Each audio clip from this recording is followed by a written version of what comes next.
BWOne here from BWOne.com, and we're going to do a comparison between the Amazon Kindle Fire versus the Apple iPod Touch.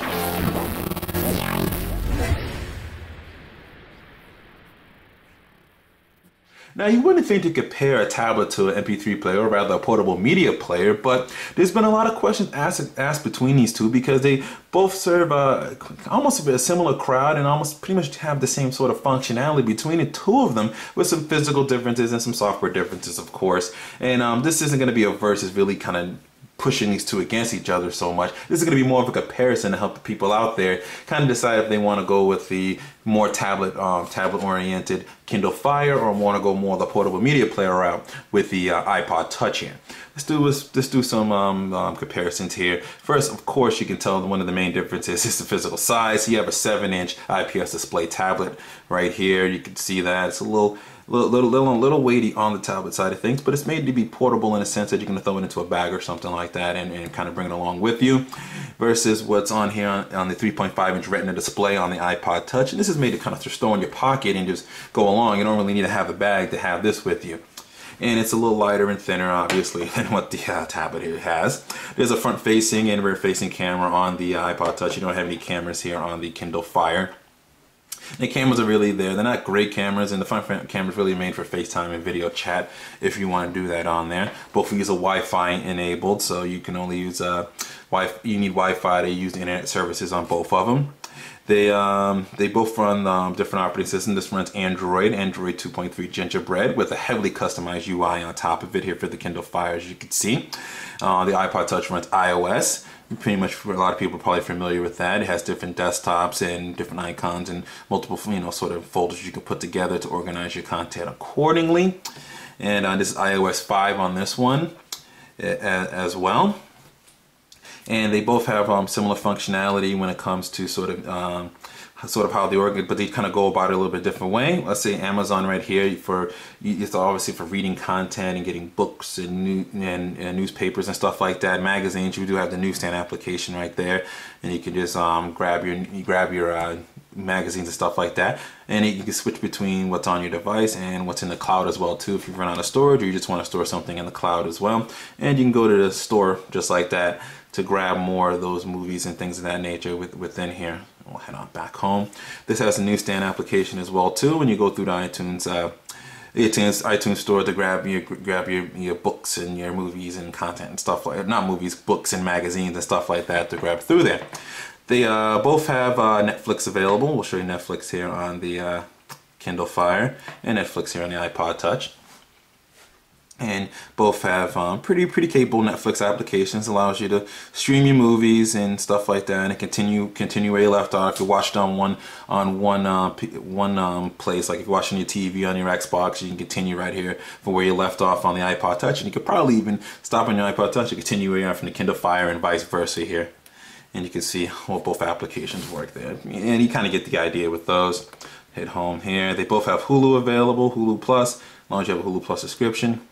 Open both of those up here, and like I said, you can stream your favorite TV shows and movies that are available on Hulu right here on the tablet, and on the iPod here itself. So they both have that ability available to them. They both have access to Amazon Kindle, so you have news and books here. It's right there. But if you have Amazon content you want to play on your iPod, you can read on your iPod rather than not play. It's available for you right here. You can see different items that you can access right from your Amazon account. This also has the Amazon store as well too, as a separate application. Within here, you pretty much have the same Amazon store available in the app section. You can open it up here, and you can see your recommended stuff. Recent purchases are purchased directly from the Amazon app from Amazon and get it delivered to you, of course.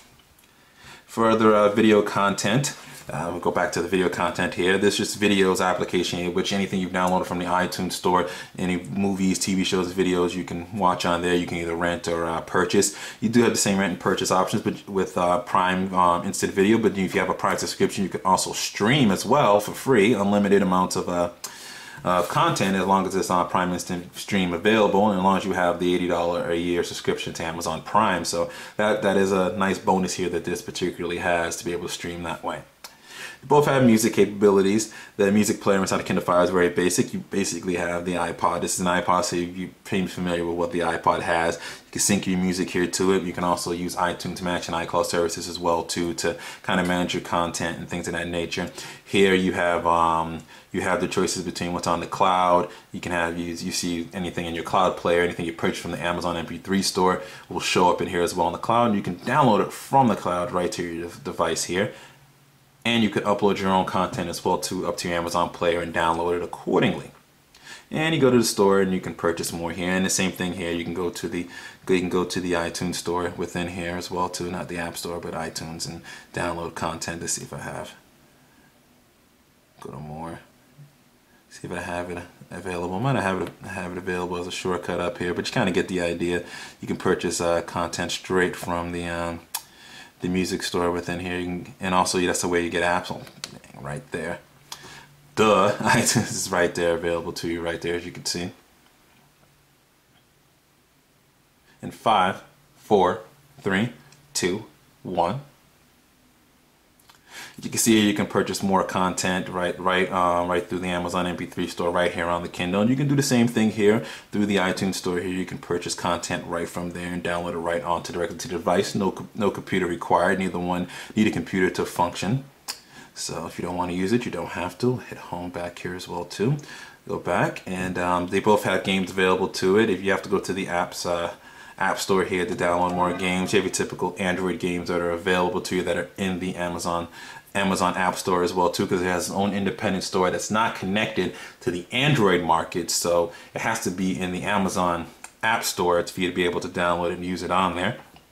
Versus what's in here, you have the Game Center, which is pretty cool. You can download more games and things of that nature, and use the Game Center to kind of share and kind of compete against other people there too. And you can go to the App Store within there and you can download more games as well too. Books, in case you can see entertainment, games and things of that nature. You can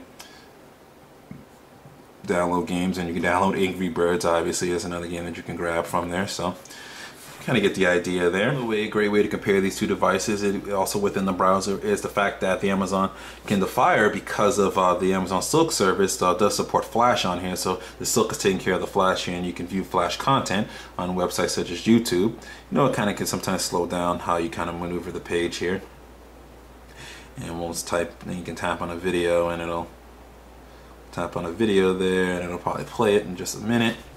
Give it a second there, and on here on the iPod Touch, you can see here that Flash is not supported. And it even says you need to download Adobe Flash. So if we go to, let's actually go to a similar posting. Yeah, well, League of Legends there.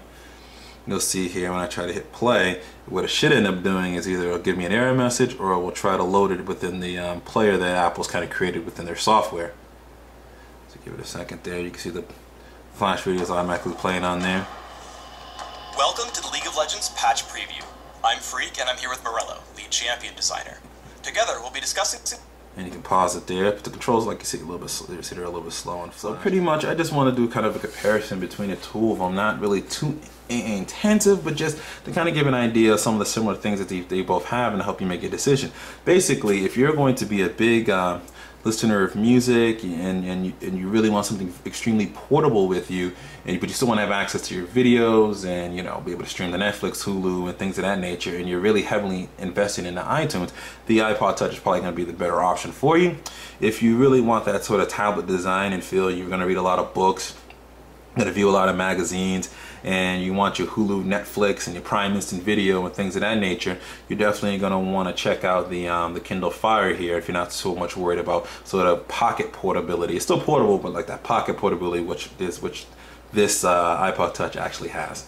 It's just a quick comparison between the two, and I'm pretty sure there's even more things we can compare with. I definitely want to hear your feedback, so leave leave your comment below. Leave your comment on maybe something that I missed comparing between the two. Maybe we can do another video on it, comparing them more, maybe a little series, I'm not sure there, but just let us know. So this is BWOne here from BWOne.com, reminding you, subscribe to our YouTube page, follow us on Twitter, become a fan of our Facebook fan page.